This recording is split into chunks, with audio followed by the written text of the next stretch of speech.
अस्सलाम वालेकुम स्टूडेंट्स। आज हम थर्ड चैप्टर की बड़ा ही एक इम्पोर्टेंट और लास्ट क्वेश्चन एक्सरसाइज जो है वो डिस्कस करने जा रहे हैं। The topic is differential equation. Students, ये जो डिफरेंशियल इक्वेशंस टॉपिक है ये अभी तो शायद आपको नहीं इसके अंदाज़ा, लेकिन ये जो है आने वाले उसमें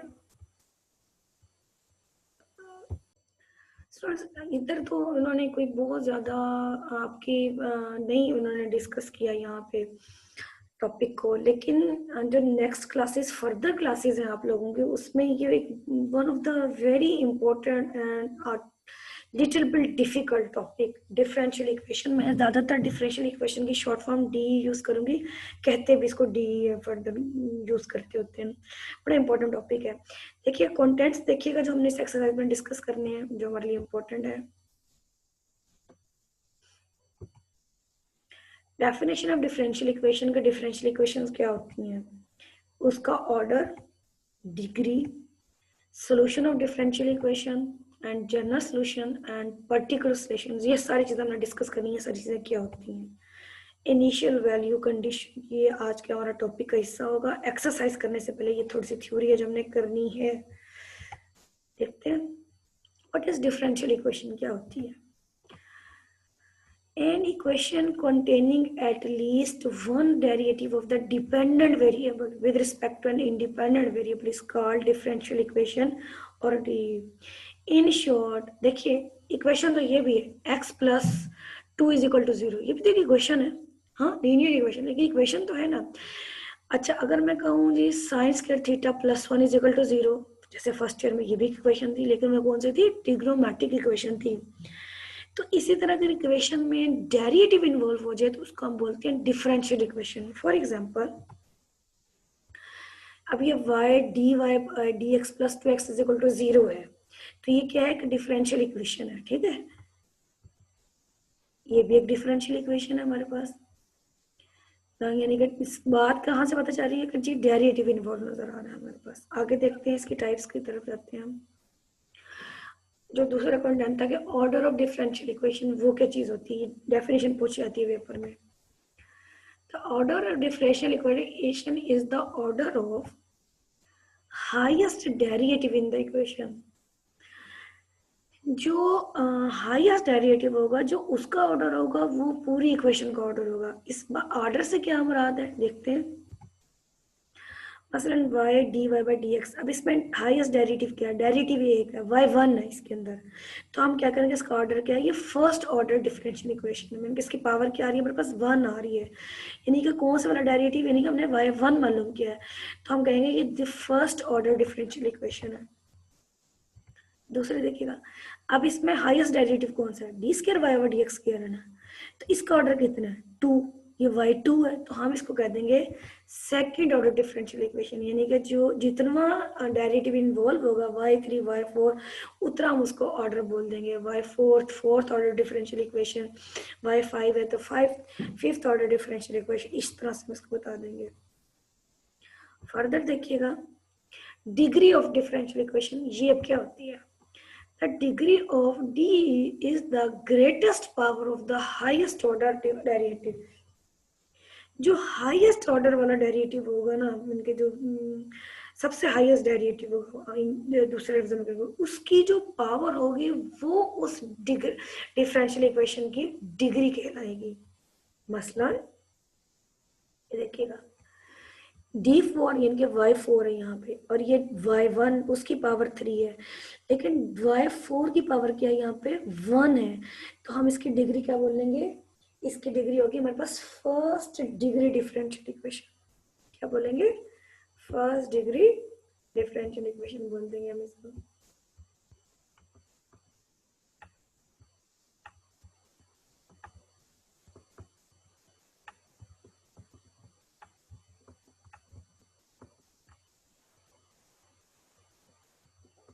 इसकी डिग्री कितनी बन रही है, फर्स्ट।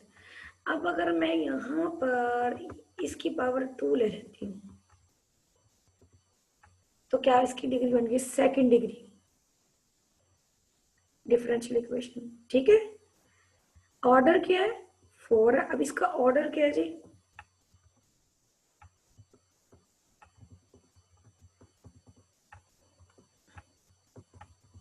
4।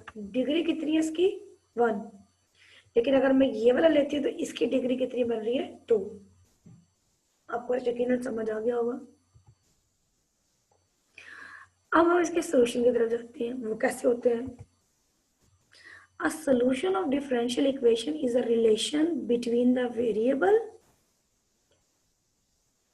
यानी कि वेरिएबल में कि उसका डेरिवेटिव ना हो, विच सेटिस्फाई द डिफरेंशियल इक्वेशन। ये रिलेशन से क्या मुराद है ये आगे जाके पता चलेगा, हम कैसे फाइंड आउट कर सकते हैं। बहरहाल ये रिलेशनशिप होता है वेरिएबल के दरमियान में जिसमें डेरिवेटिव इन्वॉल्व नहीं होता। इसकी दो टाइप्स होती हैं। जनरल सोल्यूशन होता है the solution of differential equation which contains arbitrary constant is called general solution. Simple सी बात है कि डिफरेंशियल इक्वेशन को हमने जब सोल्व करना है तो जिसका जवाब आएगा वो उसका कहलाएगा जनरल सोल्यूशन कहलाएगा। पर्टिकुलर सोल्यूशन क्या होता है? The solution obtained from general solution by applying the initial value conditions is called particular solution. ये जो जनरल सोल्यूशन हमारे पास आता है, देखिए जो इतने भी हम इंटीग्रेशन करते हैं उसके अंदर हमारा जो जवाब आता है प्लस सी लिखते हैं ना, वो सारे हमारे जनरल सोल्यूशंस होते हैं। अगर हमें कुछ कंडीशन बता दी जाए, कंडीशन से मुराद है कि जी एक्स की ये वैल्यू है, वाई की ये वैल्यू है, उसको हम बोलते हैं एक्स और वाई की वैल्यू, उसको इनिशियल वैल्यू कंडीशंस। वो पुट करने के बाद जब हम इक्वेशन को सिंप्लीफाई करते हैं, सी की जो वैल्यू आती है वो सी की वैल्यू हम जनरल सोल्यूशन पुट कर देते हैं सी की जगह पे। That solution is called particular solution. Unfortunately particular solution या फिर इनिशियल वैल्यू कंडीशन से रिलेटेड क्वेश्चन जो है ना सिलेबस में इंक्लूड नहीं है, वरना वो क्लियर हो जाती है। इनिशियल वैल्यू कंडीशंस क्या होती हैं? The arbitrary constants involving in the solution of DE can be determined by some given conditions. Such conditions are called initial value conditions. सीधी सी बात है कि मसलन मैंने इंटीग्रेशन किया, जैसे हम आगे दिखाएंगे y is equal to x plus c आ गया किसी का इंटीग्रेशन करने के बाद किसी फंक्शन का। अब वो कह देता है कि ये x की वैल्यू 0 और y की वैल्यू 1 कर लीजिए आप यहाँ से, तो c कितना आ रहा है हमारे पास? c कितना आ रहा है 1। अब ये जो जर्नल सोल्यूशन था जिसमें c इन्वॉल्व था, मैं यहाँ पे c की जगह पर 1 पुट कर देती हूँ, तो ये हमारी इक्वेशन क्या बन जाएगी? y is equal to x plus 1। तो ये हमारा क्या कहलाया? पर्टिकुलर सोल्यूशन कहलाया। समझ आ रही है आपको? तो इसको हम पर्टिकुलर सोल्यूशन बोलेंगे। आगे चलते हैं। Check that each of the following equation written against the D is the solution। अभी हमें देखना है कि जो डिफरेंशियल इक्वेशन के आगे इक्वेशंस लिखी है क्या उसका सॉल्यूशन है।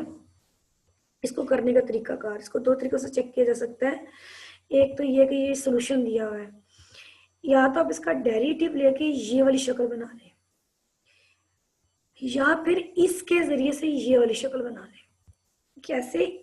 इसका डेरिवेटिव लें तो ये शक्ल बन सकती है, लेकिन ये बनाना मुश्किल है, तो बेहतर होता है कि हम इसकी इंटीग्रेशन कर लें तो ये वाली शक्ल बन जाती है। तो अगर इंटीग्रेट करके ये शक्ल बन जाती है तो ये हम कहेंगे कि यस ये इसका सोल्यूशन है। तरीका क्या क्या होता है इंटीग्रेशन का? सबसे पहले तो देखिए इंटीग्रेशन में आपको पता है ना, अगर x आ रहा है तो साथ dx होगा तो इंटीग्रेशन होगा, y आ रहा है तो dy होगा तो इंटीग्रेशन होगा।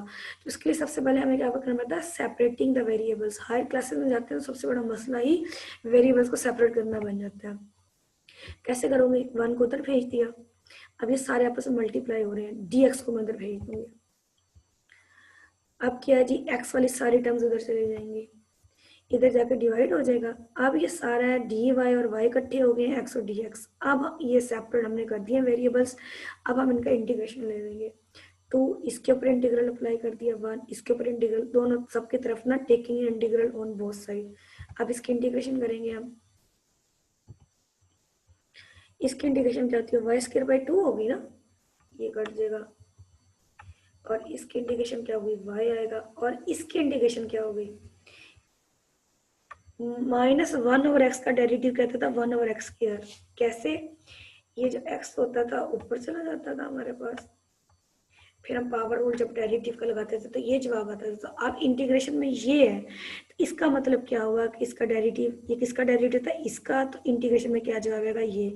अगर नहीं समझ आती तो इसको आप ऊपर भेज देंगे और इसके ऊपर आप पावर रूल लगा लेंगे, ठीक है। तो ये देखिएगा -2 + 1, तो ये आपके पास ये वाला जवाब आ जाएगा। -2 + 1 का माइनस यहाँ पे आ गया, x⁻⁻1 वो नीचे चला गया। ओ मैच तो करे, y² + 1 c - 1/x, ये तो हमारे पास सोल्यूशन आ गया।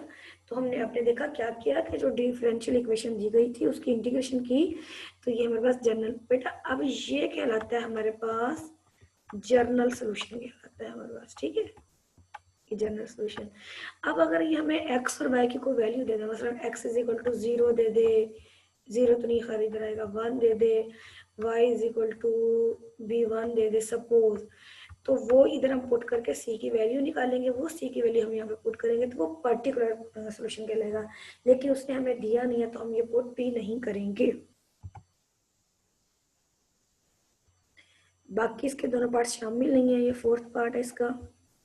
इसको इंटीग्रेशन को, ये इसका सोल्यूशन आना चाहिए, इंटीग्रेशन को कैसे करना है ये देखिएगा। ये जो 2 था ना, अच्छा एक और बात, जब आपने इंटीग्रेशन सेपरेट करनी है ना तो ये अब अभी बताती हूँ मैं। देखिएगा ये dx और x मैंने उधर भेज दिया, y इधर आ गया, लेकिन ये 2 जो है ना मैंने जो रेड कलर से किया है ये उधर ही है। ये 2y मैं यहाँ पे तो लिख सकती थी, मैंने क्यों नहीं लिखा बताइए मुझे। आपने जब ये वाली एक्सरसाइज अटेम्प्ट करनी है ना तो आपने जहां जहां पॉसिबल है ना y को अकेला इधर लेके जाना है। ये पॉसिबिलिटी तब होती है जब y के साथ कोई नंबर मल्टीप्लाई हो रहा है, अगर y के साथ माइनस आ रहा है, कोई नंबर मल्टीप्लाई हो रहा है या डिवाइड हो रहा है, जो भी है ना y को अकेला आपने इधर लेके आना है, बाकी सबको आपने उधर। ये मैं क्यों कह रही हूँ आपको आगे जाके पता चलेगा। बुक वाला आंसर निकालने के लिए छोटी सी कुछ ट्रिक्स का ख्याल करना पड़ेगा कि y के साथ कोई नंबर मल्टीप्लाई हो रहा है, डिवाइड हो रहा है, उसको उधर ही रहने देना, y को अकेला आपने इधर ले आना। ये 2 मैंने इधर ही रहने दिया, मतलब मैं ये भी तो कर सकती थी ये 2 मैं इधर ले आती, इंटीग्रेशन वाली सही आनी थी, लेकिन मुझे ये वाला जवाब चाहिए था। हाँ वैसे भी जाता है, लेकिन थोड़ा सा मुश्किल से हाल बचने के लिए मैंने ये कहा है क्या कि जो कोई कांस्टेंट है माइनस है वो आपने इधर रखना है, डी वाई और वाई वाली टर्म्स आपने इधर ले आनी है। अब इंटीग्रल अप्लाई कर रही हूँ, 1/y इसके इंटीग्रेशन क्या बनता है, log y, इसका x का क्या बनता है, x² 2 प्लस ये वाला 2 है प्लस c1, ये मैंने क्यों किया। अब देखिए जवाब तो मेरा कुछ और आ रहा है और इधर log भी आ रहा है। y निकालने के लिए आपने अगली ट्रिक ये वाली इस्तेमाल करनी है नेक्स्ट टाइम।